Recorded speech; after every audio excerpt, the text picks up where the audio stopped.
Hello po, ako po yung tinawagan ni Marta nung isang araw na sabing nanalo. Kasi yung huling post niya po nung isang araw, kung sino yung gising pa, magkakaroon ng pera.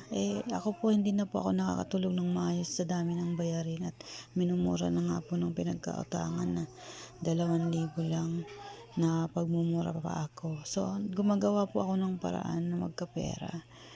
Ito po ang sabi niya sa akin nung 2:00 ng madaling araw na kung ako daw yung napili niyang winner. Tapos, maya-maya po nagpadala siya ng congratulations from Marky, ganun. Tapos ito po, sabi niya gawin daw. Kaya sabi ko hindi ko naman alam gawin. Kaya nag-message po ako sa kanya. Tapos, yung nagpadala na siya ng mga ganyan na wala po akong pera, sabi ko, kasi di ko nga alam paano na makakabili ng bigas o ano. Yan po yung laman ng GCash ko nung 2:00 ng madaling araw. 2:00 po yan ng madaling araw. Ayan, 35.90. So pinadala ko po yung ano ko. Tapos po, nagpumilit na siyang tumawag. Pero bago po siya tumawag, nanghingi po ako sa anak ko ng 2,000 para kako kung times 5, maging 10,000 man lang. At nang may pambayad po ako sa utang, mga nakasanla kung ano-ano, may pantubo o pantubos ka. Tapos, yun na po. Pati po yung kaibigan ko na inutangan ko din, pinadalhan niya po ako ng remittance, kapapasok lang.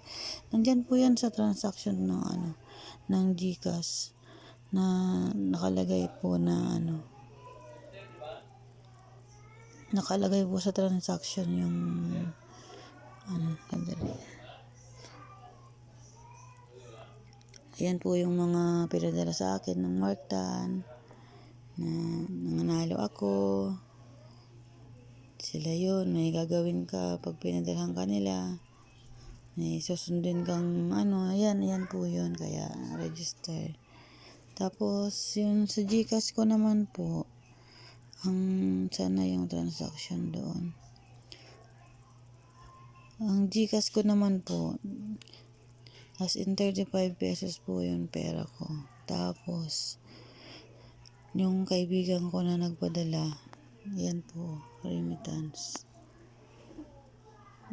Nagpadala po siya ng 8,000 plus yung anak ko. So 13,000 mahigit po yung pera ko. Nakikita nyo po yung online payment ko na sinasabi ng GCash na 12.27 saka 12.28. Meron pong web payment na 13 plus at 3. Talagang sinimot niya pa 306. Doon po sa usapan namin. Ito po ang usapan namin. Tumawag po siya sa akin. 9:54 muna. Tapos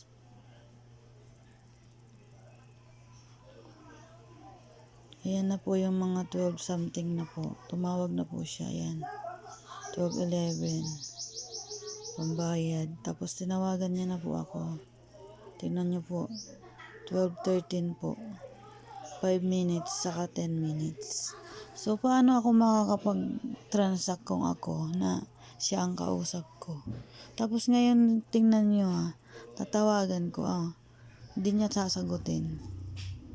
Kapal na mukha Kung sino man yan, alam nyo ba, Boston Vlog na yan. Inaway na ako ng asawa ko na bakit daw nakuha ng pera. Samantalang nasa akin naman yung pin. Kasi hindi po ako nag-ano ng pin. Tingnan nyo po yung mga namin. Sabi niya po sa akin. Sabi niya po kasi sa akin, ano ba yan? Nasaan na yun? Ma'am, naka-live po tayo. Sabi niya, ma'am, naka-live po tayo. Pakipindot na lang po yung share. Hindi ko nga rin po alam. Sabi niya, sa tabi lang ng mic, ayan Ayan po yun Nag-uusap po kami. Niyan. Din, naano ko siya. 12:18 po 12:18 po ang tingnan niyo po yun 12:18 kausap ko siya. 5 minutes at 10 minutes call kami nag-usap. Tapos, nung natapos ang usapan, ito yun 13. Nung natapos ang usapan namin, nasan na yung pinaka niya, 35. Natapos usapan namin, inubos niya. Pakahayop. Ayan 30:79. Tingnan mo yung oras dyan. Sa available balance. Hindi po yun kasi ito yung real time ngayon. Ito po screenshot lang po to.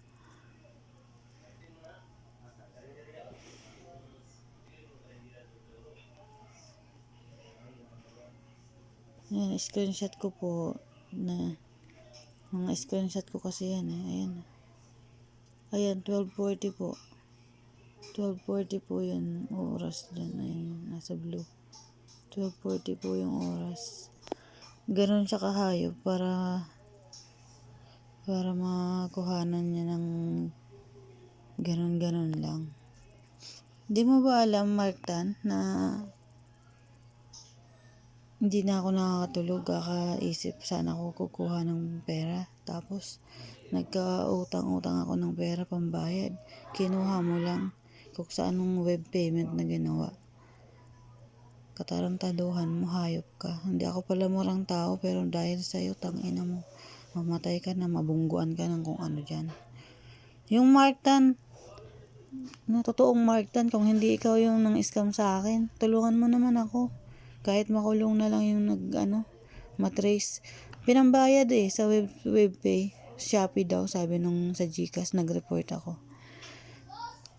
Ba't ako magbabayad ng 13,260 ng 12.27 na isang kilong bigas? Wala kami. Di sana isang sakong bigas na ang binili ko. Ang dami kong bayarin na pwedeng unahin na maputulan ka na ng ilaw. Sa shopping ako. Endorsement ng Shopee, Mimi Vice. Baka naman gusto mong mag-reach out po ako. Gusto ko lang hindi matrace kung saan ganamit, para saan, kanino yun, saan dineliver, yung ganun. Ibibigay ko yung yung saan ba yun? Ibibigay ko yung reference number. Ito yan yan, nahanap ko kasi mga screenshot ko. 12.27 payment to Shopee Pay. Tapos ito pa 306. Shopee Pay. Baka naman pwedeng matrace to. Ito yung transaction number 800 97279. Tsaka ano ko yan? 604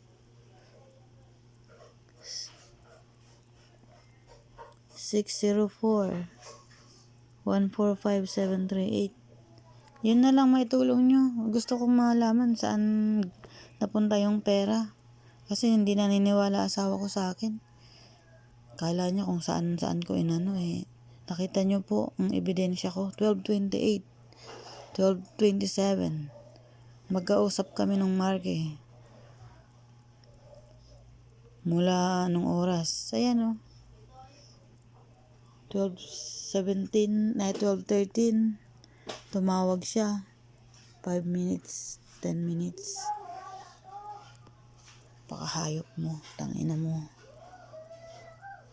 Pag kami nawalan ng tirahan, nangungupahan lang, kunin mo pa yung pambayad. Tapos ganun lang. Hindi ka na naawa. Dami-dami mong perang pinapamigay dyan. Hindi ka doon humingi, sa akin pa talaga.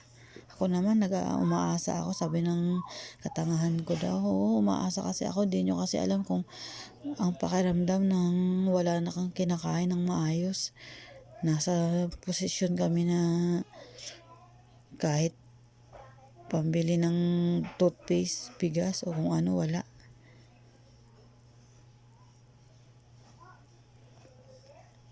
Yung mga vlogger na ini-endorse ng ng marketan, Bite King Boss, Foreign Germs, Kahit sinong vlogger, nananawagan po ako na i-trace lang yung endorser ng Shopee. Alam ko si Meme Vice, supporter ako niyan, pero gusto ko lang humingi ng tulong saan napunta at kanino din niliver at kanino, para saan yun. Hirap eh. Nagkaroon ka ng ganong payment nang hindi mo alam. Sa mga nagbablog dyan, wamos lahat. Ako kasi nahihiya talaga ako mag-vlog eh. Pero dahil sa inyo, gusto kong mga nawagan ng tulong. Sino man makatulong, maibalik man lang yung 13,000 na pambayad namin. Isang linggo nang walang maayos na kain, puro noodles lang. Tapos nagkaroon ka ng pera, hahakutin lang, lilimasin. Tiniran lang ako ng 79 pesos.